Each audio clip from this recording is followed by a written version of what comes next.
Welcome to the TLW podcast. Jonathan Pixley here with my co-host and partner, Sean Owens. Dr. Owens, welcome back as always. Coach, so excited about this one, man. It's going to be a great time. Got our guy and partner as well, Jace Augustus, behind the scenes running things. We have, as all our guests are very special, but this one is top of the line for me personally, for sure. And not because he is the mayor of Baton Rouge, but because he is probably the ultimate mentor that I've ever had, my favorite coach I ever played for, the best leader I have been around in my lifetime. And this is not because he is sitting next to me. This is just years and years that I've gotten to be around him whenever I was at a very formative age. Sid Edwards, thank you so much for being here. Really appreciate it. Thank you for the kind words, and it is an honor to be here. Well, we're going to jump right into it like we always do. A little background on Coach Sid Edwards, because that is what he is best known for. Again, he is currently the mayor of Baton Rouge and is getting this area cleaned up quickly.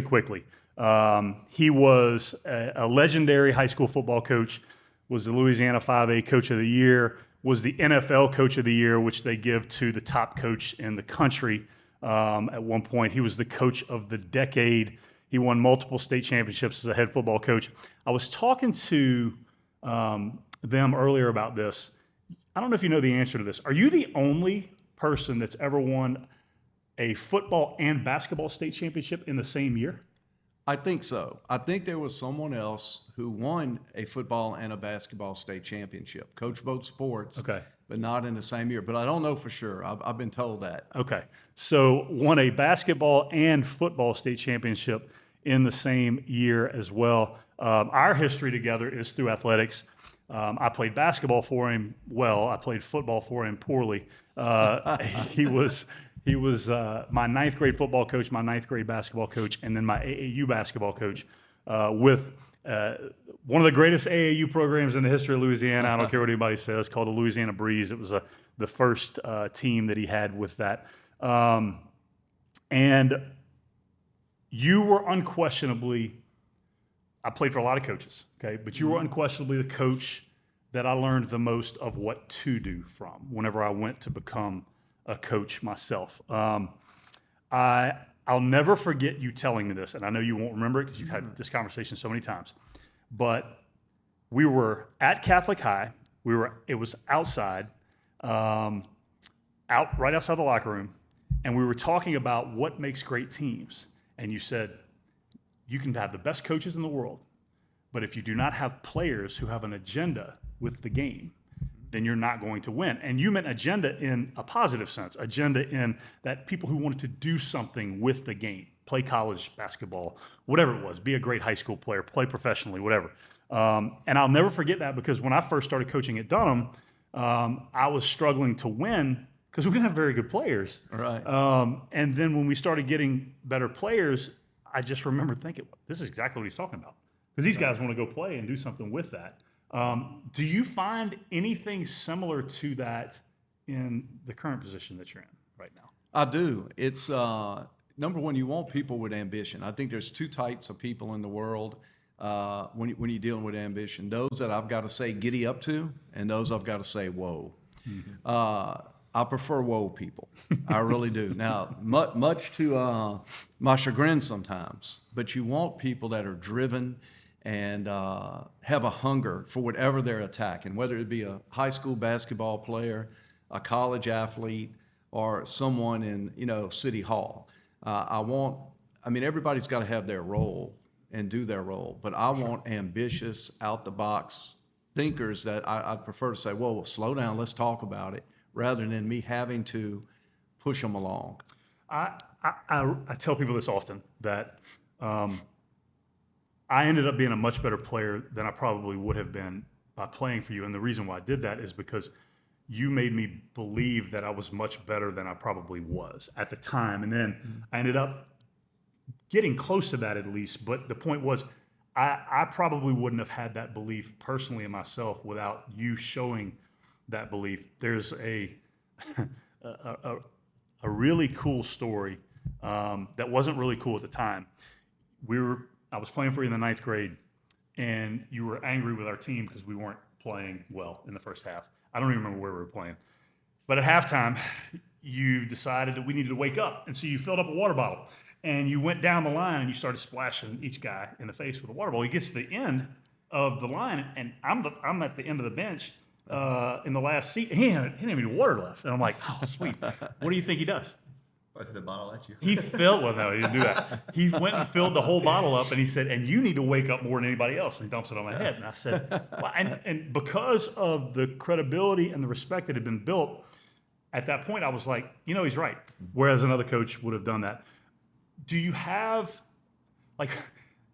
what's the magic sauce for that? What has been your experience with that? In terms of waking people up, or No, just getting people to think, I can really do this. It's the human beings are capable of so much more. I mean, just that I got this drill one time from a coach. Raise your hand, and you've probably seen it before, as high as you can, and someone will raise their arm, and they say a little bit more, and everybody always goes a little bit more. Okay, one more inch, and people just don't realize everything they're capable of, and that's what I do. I mean, I'm in City Hall now, and that's what I'm trying to do. You get a lot of why you can't, okay? A ton of, well, we can't do that, or the old, that's how it used to be done type mantra. And I try to challenge people, including myself, because I fall into that bucket sometimes my own self, and I try to snap back out of it and say, so that's the thing, the push for that level that's not there. It happens in the coaching profession all the time. For example, at Central High School, I was a coach for 17 years. 5 years too long. It was time. They needed somebody new. I needed somebody new. Something. We're all replaceable, right? And but it's in every walk of life. That fresh feel. Because if you can't go no further, then where does that put us? We're stagnant. We're status quo. One of the things that we really like to talk about with our guests a lot is really understanding the why behind what you do day in and day out. And something that we feel really is important is people understand that there's a different why for different phases in life. To kind of put this out there for all of our viewers, I'd love if you could just talk to us about the why behind switching careers, doing everything that you've done, on and off the field and the courts, and moving into the political space. Sure. It's all God-driven. It's God-led. Longtime coaches like we're talking about, and left Central where I got comfortable and put myself in a very uncomfortable situation at Estruma High School, arguably one of the roughest schools in the roughest areas of Baton Rouge, as it stands.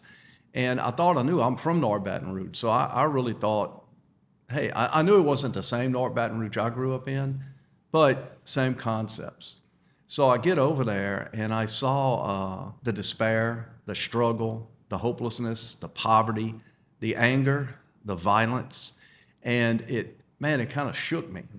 And I would come home. Now I can operate in that environment. God's blessed me with that. I coached at Catholic and Jesuit, and now I'm coaching at Estruma, and we were thriving there. It was going good, but a catalyst. One of my young man, 14 years old. We broke for the Christmas holiday my first year there. New Year's Day, he was walking down Evangeline Street in the heart of North Baton Rouge and was gunned down with 5 other young men. And my guy died. This was a bright kid with a bright future. And during that school year, 4 more students that were affiliated with Estruma High School were murdered. Now, you got to look. I had been in all kind of spaces. I had been at schools where the big issue is if someone's tardy or they failed a geometry test or something wasn't going good at home. But to have 5 total students in the same school, and I'm like, my God. So I started researching, has this been the way of life for the people over here and for how long? And it had been. The same streets I ran, the same streets I rode my bicycle in.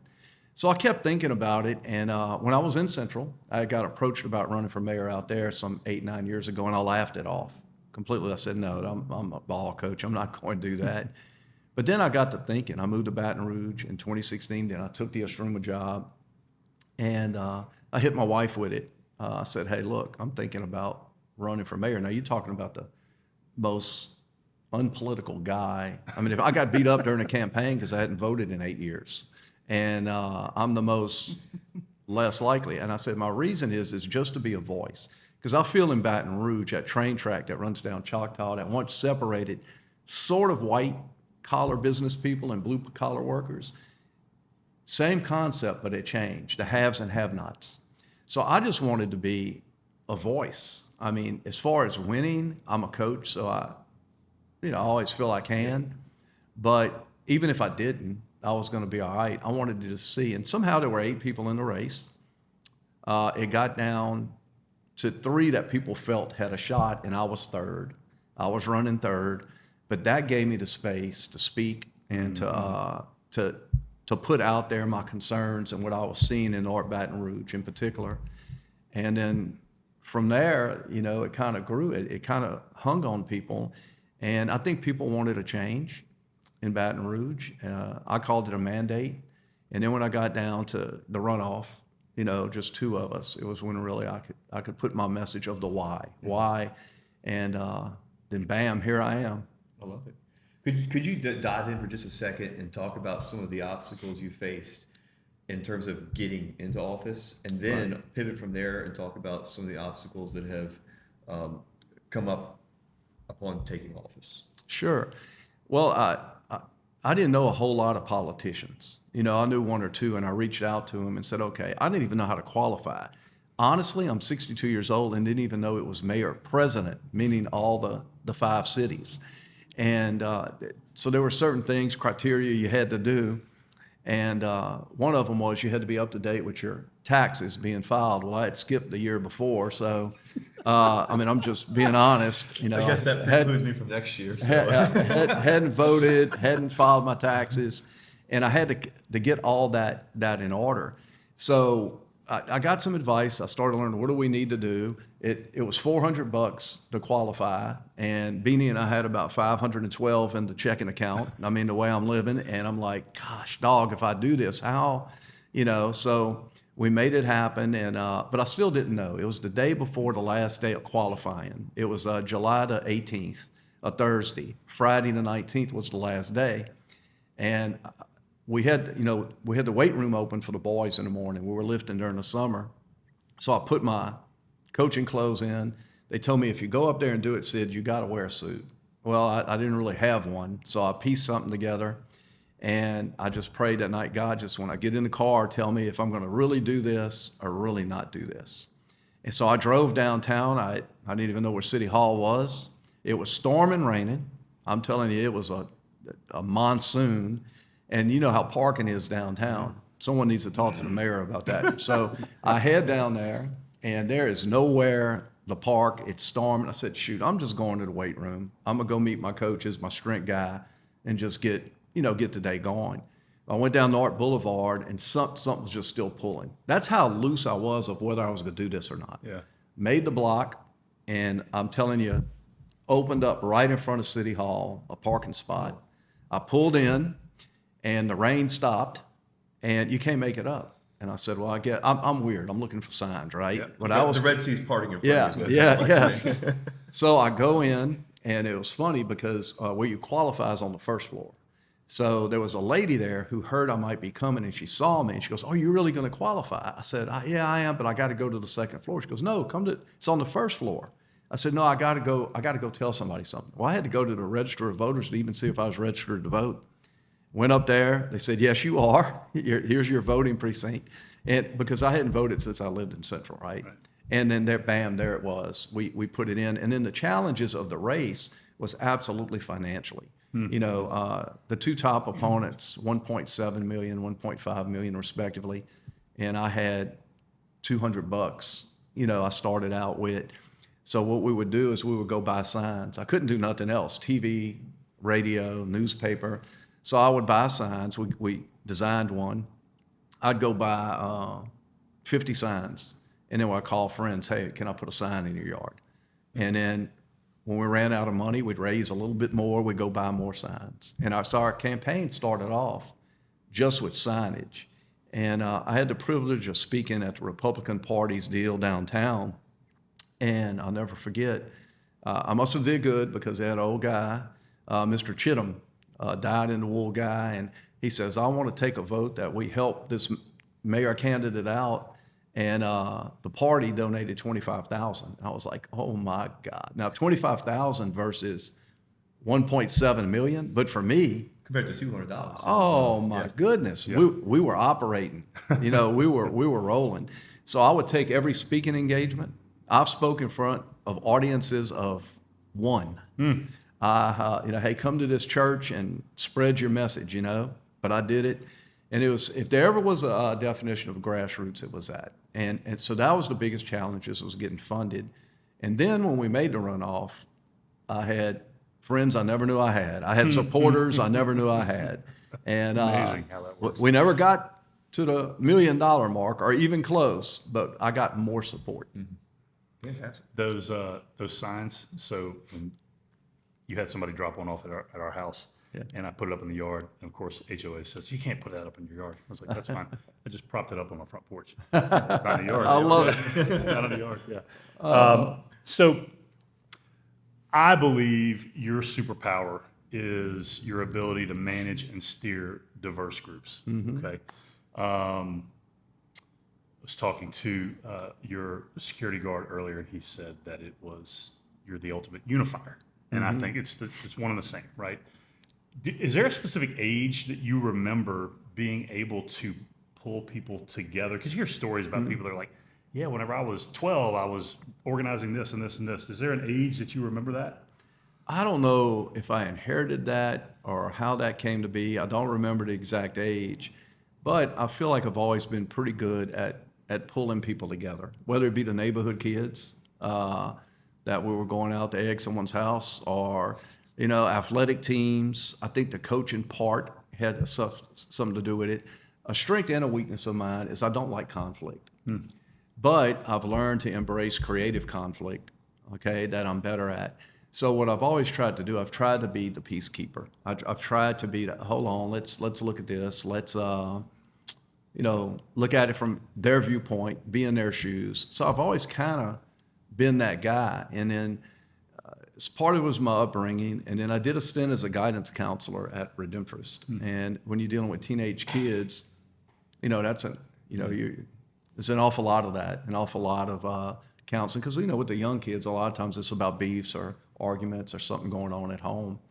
And it's been a blessing. So let's go back to coach mode here, okay?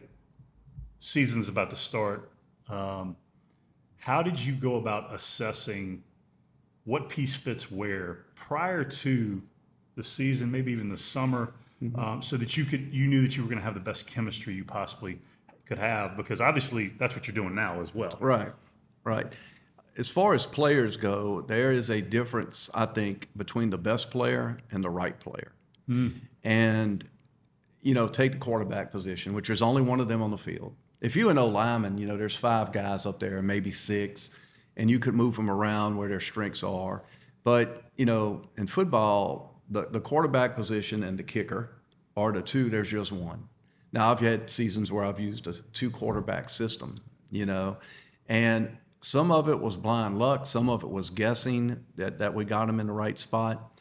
But the thing about football is that you have 10 Friday nights. Okay, so if you made the wrong decision and something went wrong on the 3rd week of the season, okay, well, Sunday you dust yourself off and you come back and you reevaluate and you change. It's not so much like that in City Hall and in government, okay? You can make a decision that could be a 4-year decision, a little bit more pressure, but you try to get as much of the facts as you can get. But I've always felt this way, as far as ball goes, and you've heard the old saying, it's more than X's and O's, it's the Jimmies and Joes. Yep. And it's where you put the right people in the right seats on the bus. And transferring at the City Hall has been the greatest challenge of my life in terms of being that unifier. I have a very bipartisan staff on the 3rd floor. Every one of them are wonderful, great people. And funny enough, there's no arguments between Democrat or Republican or ideology or anything like that. It's just the disagreements and the thought process of what's best, what's right, what is the thing to do. So I've got a challenge in front of me. I feel good about it. I feel confident. They're using the same principles I used on the playing fields. Awesome. So I'm going to dive back into something you just said a minute ago that, your ability to do what you do in terms of managing larger, diverse groups of people is your ability to be a peacekeeper. Right. All right. So if we think about, your history as a coach, or maybe more as of recent in office, and significant storms that you've had to weather. You've used peacekeeping as the core of everything you do to help get through whatever challenge you're dealing with. Are there any other non-negotiables that you could look at using or helping y'all with getting through whatever it is that you're going through? You see, the thing is, and I don't know if all the governments in the country are like Baton Rouge, okay, or East Baton Rouge Parish. There is absolutely a divide in our nation right now. I think it's more of a spiritual war than anything else. You have the Republican, the elephant, and you have the Democrat, the donkey. And I've always just tried to follow the Lamb of God. And we bring God, into government. The hardest thing is everybody wants everything. And half your decisions are good, half are bad. My affinity and my interest is in the least amongst us. But that doesn't mean, when we say the least amongst us, we don't want to just think poor, poverty-stricken, because there are people on the other side of town that may live in million-dollar homes and have great lives, but still have great needs. Yeah. And the big question, is there a place in government for that? Well, whether Baton Rouge likes it or not, that's how it's going to be, at least for the next 3.5. We're going to try to be fair and spread that love. And sometimes you just don't get that a lot. Even in coaching, there are some people, there are coaches out there that it's about them. 100%. And there are politicians out there that it's about them. It's a service we're providing for people. That's a lot. I think that the ability to use the Bible as a core of everything you're doing, that's something that we think about where we are right now and how much different things could be if we had more individuals in leadership positions doing that. It would serve us as well, that's for sure. I agree. I mean, it's the base of what we're going to do, and we're there to serve the people. Yeah. So when you are searching for a leader in your organization, okay, whether or not it be when you were coaching a team or now, are there certain characteristics you're looking for? Yeah, I just mentioned some coaches who are in it for themselves. Right. I mean, I had a guy one time, OC, brilliant, could marker whip you to death on a board, get me dizzy. I don't know what he's talking about.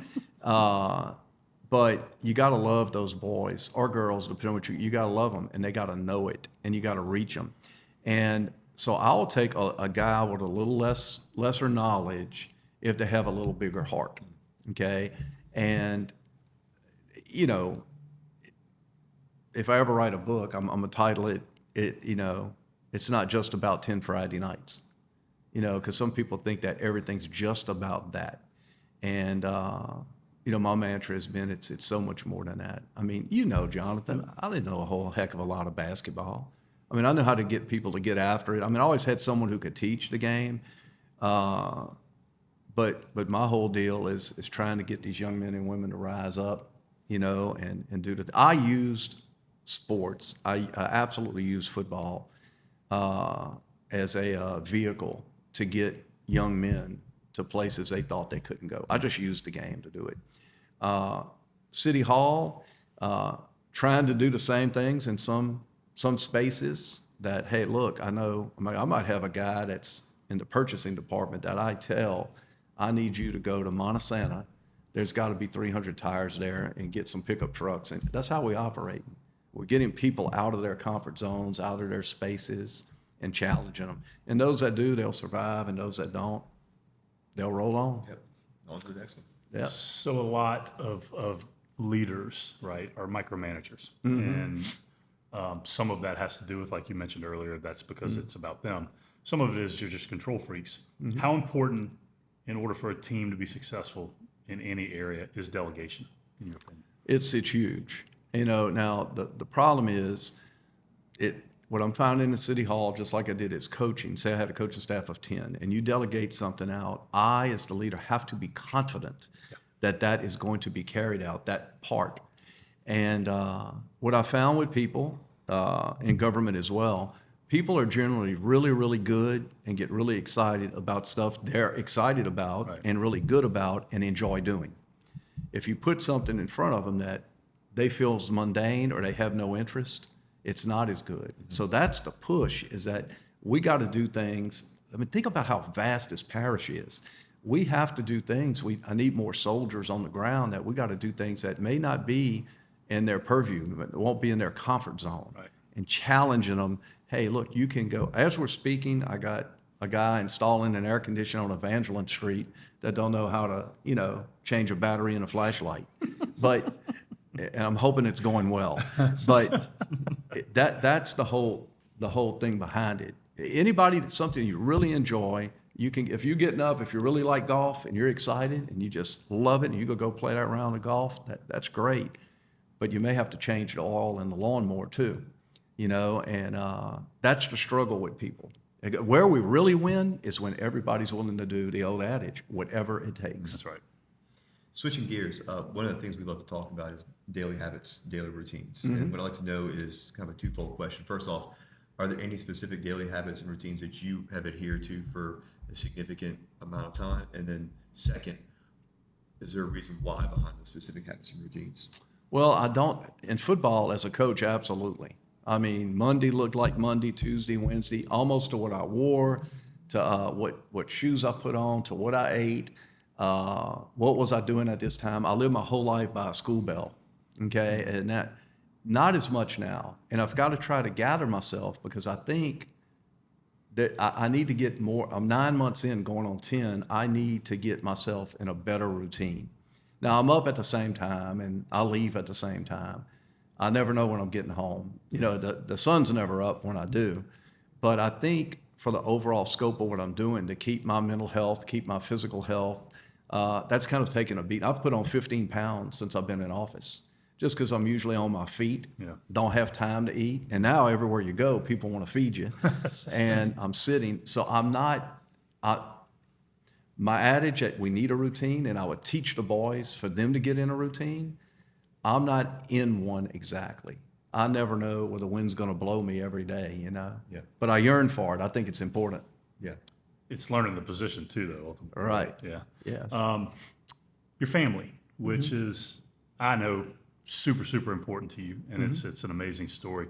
Can you talk about, because as coaches, right, you're gone a lot more than you're there, and it's what it is. What about now? We talk at TLW, and when we have our guests on, oftentimes they're successful business people, and we talk about the fact there is no true work-life balance when it comes to hours. Right. Right? It's just not feasible. But when you were in school as a student, you were in school more than you were at home too. That's right? correct. So it's the same thing. So what does that look like for you now? My first lie I told as a potential politician, I said potential because I'm not a politician. Beanie and I were riding home from the election, and we had won. And I said, look, Beanie, here's the good news. One, I'm going to make a little bit more money. I said, but two, I'll be home so much earlier because I won't be hauling kids home after practice and doing all that after. What a lie. I mean, these hours are crazy because, we could get a call. Chief Jeff LaDuff, who is my public safety director, anytime the phone rings, my heart stops, because if he's calling after 10 o'clock at night, Something serious. we're going to a scene, Yeah.